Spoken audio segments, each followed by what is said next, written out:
আসসালামু আলাইকুম প্রিয় দর্শক।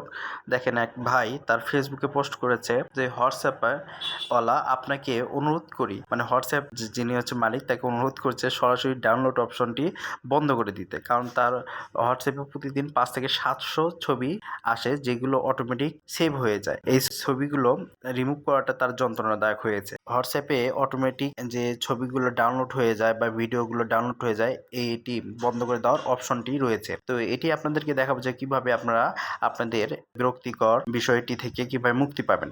তো চলুন আপনাদেরকে সেটি দেখায় দিই। তো প্রথমে আপনাদের হোয়াটসঅ্যাপে যাবেন। হোয়াটসঅ্যাপে আসার পরবর্তীতে আপনারা এই যে 3টা অপশন দেখতে পাচ্ছেন, এই 3টা মোর অপশনে ক্লিক করুন। মোর অপশনে ক্লিক করার পরবর্তীতে এই যে দেখেন সেটিং অপশনটি লেখা আছে, এই সেটিং অপশনে ক্লিক করবেন। সেটিং অপশনে ক্লিক করার পরবর্তীতে এই যে নিচে দেখেন অ্যাকাউন্ট প্রাইভেসি, এগুলো নিচে এই যে চ্যাটস আছে, এখানে ক্লিক করবেন। এখানে ক্লিক করার পরবর্তীতে এই যে দেখেন এই যে মিডিয়া ভিজিবিলিটি, এখানে এই অপশনের মাধ্যমে আপনারা কিন্তু আপনাদের হোয়াটসঅ্যাপের যে অটোমেটিক ছবি সেভ হওয়া বা ভিডিও অটোমেটিক সেভ হওয়া গ্যালারিতে হয়ে থাকে, সেটি যদি বন্ধ করতে চান তাহলে এই অপশনটি আপনারা বন্ধ করে দিবেন।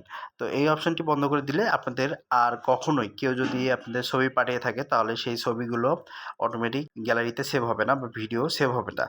এবং আপনারা যদি দেখা যায় যে অনেকেই বিরক্ত বোধ মনে করেন যে অনেক ধরনের অনেকে 3 থেকে 400 লোক আপনাকে প্রতিদিন মেসেজ দিয়ে বিরক্তি করে, যেটা আসলে নোটিফিকেশন মোবাইলের উপরে শুধু নোটিফিকেশন চলে আসে।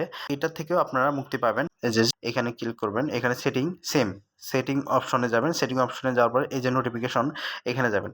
নোটিফিকেশনে যাওয়ার পরবর্তীতে আপনারা প্রথম যে অপশনটি দেখতে পাচ্ছেন, এই অপশনটি যদি বন্ধ করে দেন তাহলে আপনাদের এই যে মেসেজ যারা সেন্ড করে থাকে সেই মেসেজের যে নোটিফিকেশন বেজে ওঠে, সেই মেসেজের নোটিফিকেশন বেজে উঠবে না, এবং সেই সঙ্গে কেউ যদি কলও দেয় সেটাও বেজে উঠবে না, এবং কল দিলে সেক্ষেত্রে শুধু ভাইব্রেশন হবে। তো আপনারা এখান থেকেও নোটিফিকেশন থেকেও মুক্তি পাবেন। প্রিয় দর্শক, তো এই ছিল কিভাবে হোয়াটসঅ্যাপে ছবি অটোমেটিক ডাউনলোড অপশনটি বন্ধ করবে। তো যে কোনো ধরনের মতামত কমেন্ট বক্সে জানাবেন। ভিডিওটি ভালো লাগলে লাইক কমেন্ট শেয়ার করতে ভুলবেন না। ভালো থাকবেন, সুস্থ থাকবেন। আল্লাহ হাফেজ।